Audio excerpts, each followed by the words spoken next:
si Rita Luis, Tubong Buting. Dito po ako pinanganak. Pinanganak ako 1952, April. Sa ngayon po ako ay 69 years old at so darating pong April ay 70 na po. Ang paglusang Guillermo po, siyempre nakalakihan ko na yan.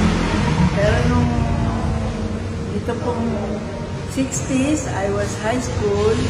Yung pong bayaw ko na si Orencio Catura ay nanaginip siya tungkol sa San Guillermo. Ang pagkakapanaginip po niya ay ang San Guillermo po daw natin ay nasa bayan ng Talisay. Nandun lang sa ilalim ng hagdanan ng simbahan at inaagil na. Ngayon po, para magpatunayan, nagpunta po kami doon, kasama po ako. Ngayon po, marami po kami ng mga taga-uting na nagpunta. Narating ko po yung bayan ng Talisay. At kitang-kita ko po sa aking dalawang mata na yung pong San Guillermo ay nasa ilalim nga po ng hagdanan ng simbahan ng Talisay at inaagil niya. Guillermo,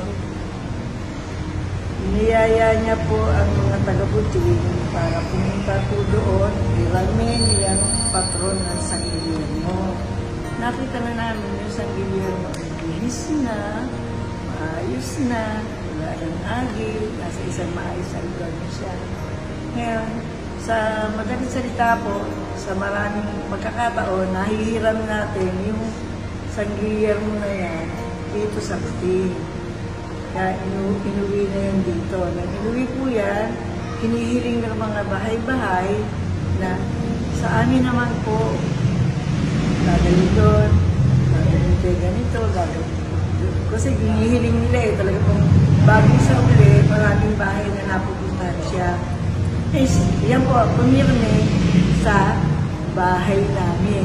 Sa bahay po talaga namin. Yun, sa Tatapisyo. Nagpagawa siya ng San Guillermo na ganun kalaki. Kasi ayaw nang ipahiram.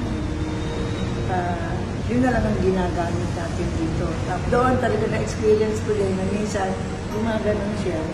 Minsan gaganon siya. Ang kuya ko, siya nanahin ang mga damit ng San Guillermo. Kung makita nyo yung ginamit ni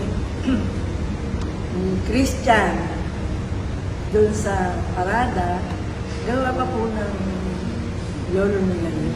Ang nanay ko, sa mga lola, ng mga lola ko, sa mga kamag-anak ko, sa mga kapitbahay, na nakikita nila at nararamdaman nila ang San Guillermo paggabi na parang lumilipad, mga pagaspas na nakakabayo, at sabi nila, kakabayo pati ngayon.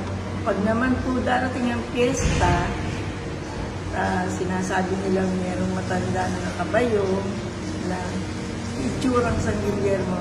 Nakita ko po, iiwas ang bandera, sumigaw ka ng Victoria.